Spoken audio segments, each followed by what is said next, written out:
Hi, I'm Anatha Krishnan from Indian Institute of Management, Tiruchirappalli, from the batch of 2017 and 19.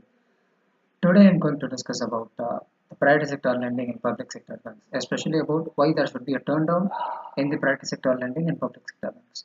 So before taking further, let me just tell you what private sector lending is. Private sector lending is an important role given by Reserve Bank of India to the banks for providing a specified portion of their lending, which is 40% to be lent to specified sectors like agriculture and allied activities, MSME, home loan for poor people, education loans, and other loans to the low income groups and the weaker sections. This is especially meant for an all round development of the economy as opposed to focusing only on the commercial aspects. The other side to banking is the commercial motivation, where banks try to deliver higher returns to the shareholders, which can be government for public sector banks and various institutions and individuals for private banks.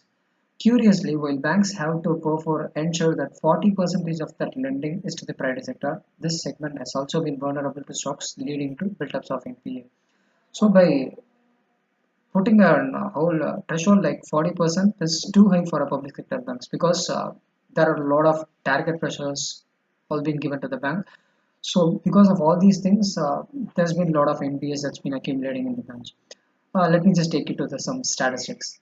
Private sector constitutes to only 1.3 percentage of NPAs in the private sectors, while public sectors has a ratio of 6.38% in the total NPA.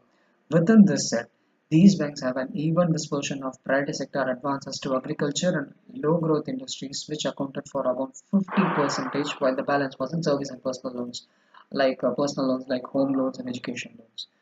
For public sectors, around 62% of the private sector advances portfolio was in agriculture and industries which have higher delinquencies rate. That is, the industries which they know that it won't grow further and there is no opportunity for growth.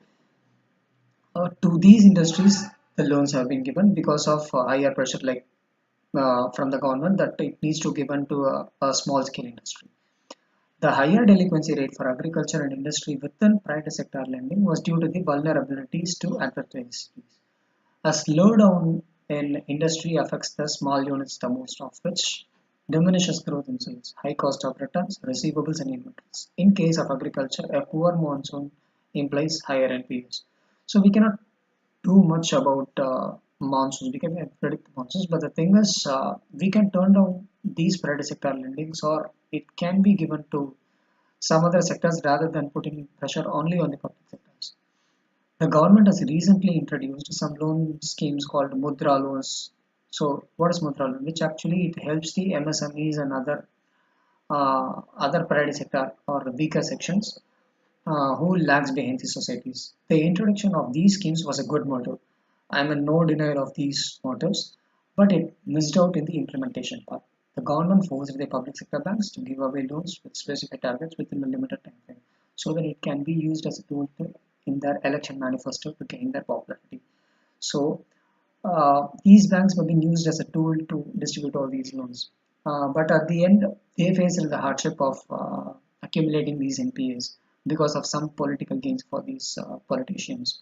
So, due to these above reasons, a lot of accounts turned out to be NPAs, and it puts a bad picture in the balance sheet of both the companies and in the bank's balance sheet. This is twin balance effect. I don't mean to say that public sectors should completely avoid lending loans to private sectors, but it needs to find a different alternative by looking at long-term goals and missions. The RBI should try to put in some regulations uh, in giving these loans to the private sectors. So how come the private banks have played smarter by avoiding all these NPS to the private sector? Because this 40% applies even to the private sectors.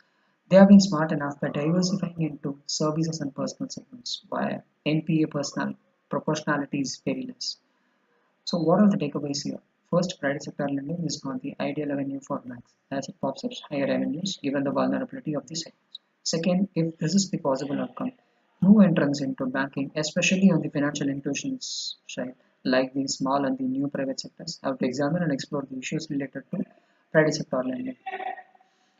And third is within the non-private segment, the NPAs in industry reflects to a larger extent the risk involved in lending to the infrastructure where the private banks have limited their exposure.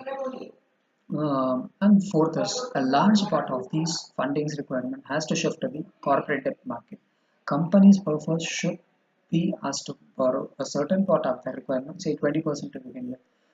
It is like their margin has to be there. Company should put in a margin, and the remaining amount has to be put to be given by these uh, banks after scrutinizing all these things. So there should be a central place where the scrutiny should happen, uh, which will avoid a lot of confusions. The government on its part would also have to review the sanctionality of the 40% loan. They should try to reduce this to a 30 or 25%, and this shouldn't stop the private sector lending. They should open a specified branch or a specialized bank for these public sectors, um, for these private sector loans, uh, because it ideally weakens the genetic design of the system. Curiously, in our context, we expect the government to prop up economic activities, which should be done by the private sector too, or should be done it through opening more and more of specially dedicated branch for private sector lending in an effort to enhance the financial inclusion rather than putting the onus only on the entire banking industry. Thank you.